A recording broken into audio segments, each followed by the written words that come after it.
Hey, study group leaders. This is a quick overview for week 7, week of the 26th, the curriculum. So let's take a quick look. This is the usual stuff. Objectives for today is focusing on Google Calendar. So we'll look at different aspects of the Google Calendar.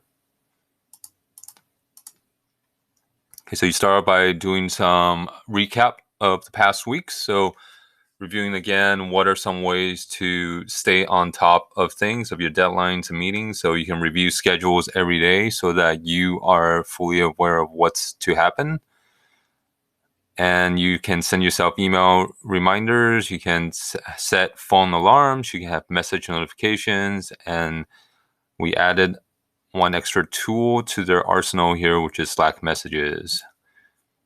Okay, go over again how to set Slack messages. So remember, do the / remind if they want to type it out. If it's a one-time reminder, they can actually use this quick shortcut, which is right under the message. There's a little lightning bolt. That's a shortcut button. So if they press that, they can quickly set a reminder for themselves.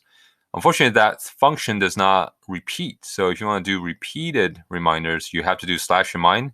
I know in the past week, I said to put down me, but since you are typing this for yourself, it's going to automatically assume that's you. So you actually don't need that.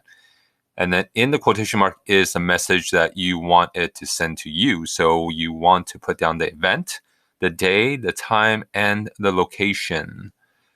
And then every whatever day and time that you want that message to be sent to you on Slack. And then you can always check your list of active reminders by doing / remind list and then entering that. It will display that list for you. You can delete any old repeating reminders.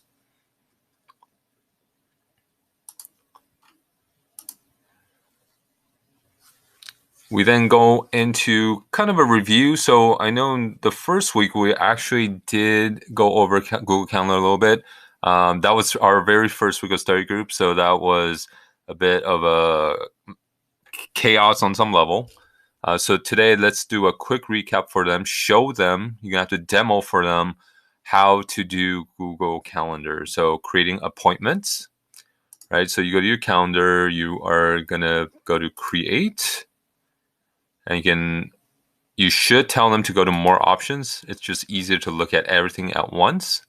And they'll add the title. If it's a one-time thing, they'll put down the day and the time.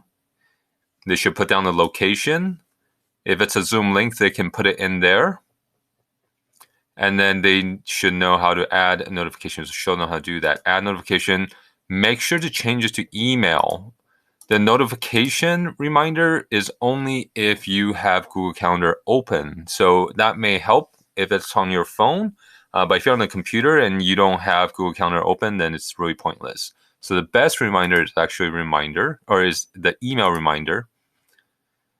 And then you can set it to how many minutes, hours before, 10 days before, even weeks. And then they can put in a description. They can attach files if needed. And then this is where they're going to invite guests. So you will be added later on for the activities. So that's one way to add event. Another way is to go directly to your empty spot and press. Or if you want to make it longer, you can just drag it to extend it. If it's a 2-hour block, something like that. And then once again, go to options.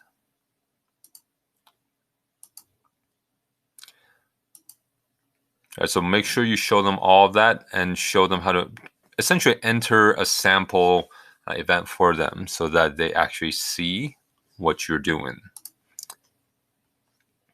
So then what you are actually going to ask them to do is to put all these appointments around classes and weekly appointments, like club meetings, any tutorings they have, any internships or programs that they are part of. They should put them into a calendar.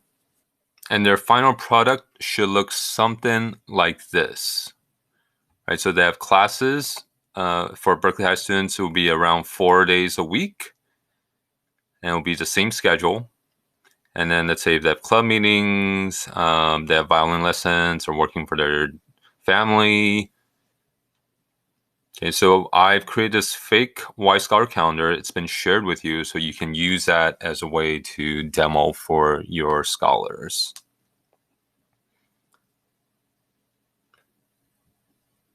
So make sure that for classes, instead of putting in 4 different sessions, what they should be doing is using the repeating function here, right next to all day. And the best way is to probably to customize it and say, okay, it's going to repeat every week. Which days do you want to repeat it on? And then when is this set to end? The semester is set to end at the end of December. So that's why I have this on. And I'll save it.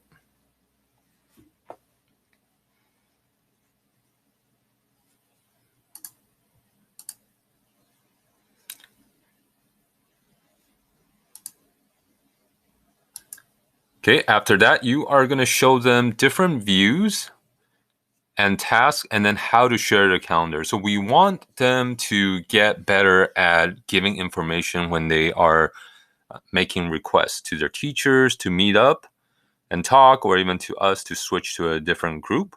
So one of the best ways is to share your schedule with people. Now, if there is a privacy concern, you don't want the other party to see your schedule, there is a way to hide and mask your appointment details so they just see time blocks, right?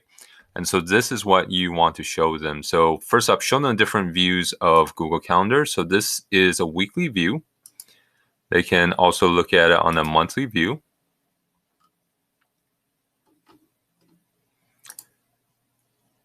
So weekly view is usually the most common, I would say.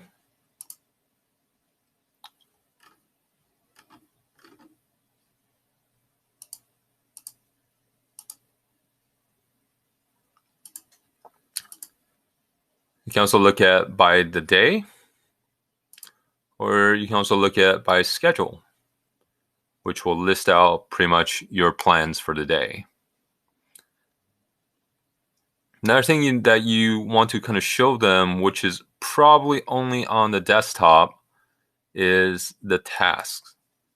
So on this thing, integrating into Google Calendar is the task list function. So you can create many different lists and you can add tasks to that list. So it's kind of like a one-stop shop, right? You can put your task list, so you can look at your priorities, and then you can also look at your calendar at the same time.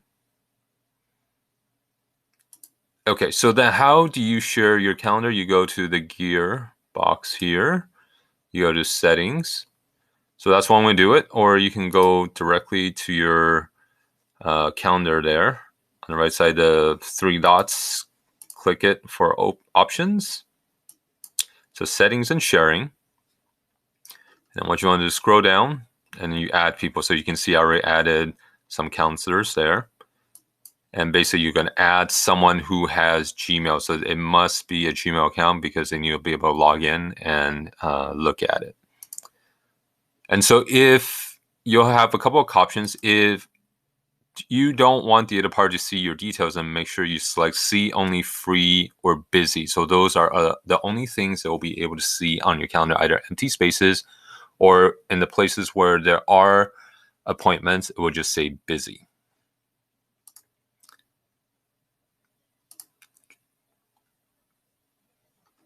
Okay, so these are different views on the slides. You can choose to show that or not to them, or you're just going to demo it through screen share. That's totally fine. So if I am shared and you hide the details, this is what it would look like.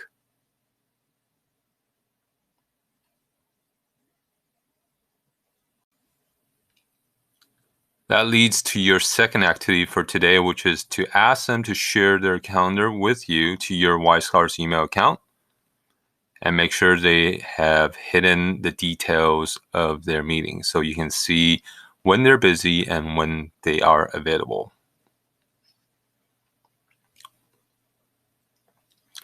All right, and then the last thing is that you can actually ask Google Calendar to send you a daily agenda, basically your plans for the day, to your email. So every morning at around 5 o'clock, it will automatically shoot you an email saying, okay, here are your listed events for the day. So it's just another reminder for you to know what to do for the rest of your day with all the details listed.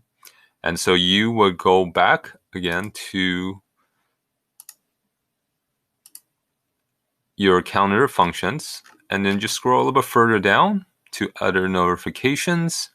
Under daily agenda, make sure normally it would say none, so you want to make sure to switch it to an email.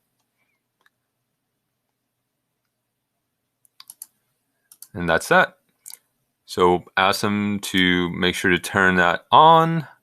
And then the very last activity you're going to have them do, once again, if they haven't done so already, is to create repeated appointments for their study groups and Be College Ready seminars. So what you want to do is check their title, their time, and the location. Make sure they have the right room number, input it into the location place. And they should set 2 reminders, 1 day before and 1 hour before their session. And they should invite you to that event. So make sure you change your email here. And so when they invite you, it should send you an email. So that's how you're going to check to see if they did it correctly. Right. So if they have already done it, then it's very simple. They just simply add you to the invite list and then resend out invitations. Okay, so hopefully none of this would take too much time. If people are super on top of it, maybe recruit them to help you help other Y Scholars. And hopefully you do have time to do CLASP shoutouts. I'm seeing some sessions skipping that. And as always, give your contact info if you have any questions. All right, that's it. Thanks so much.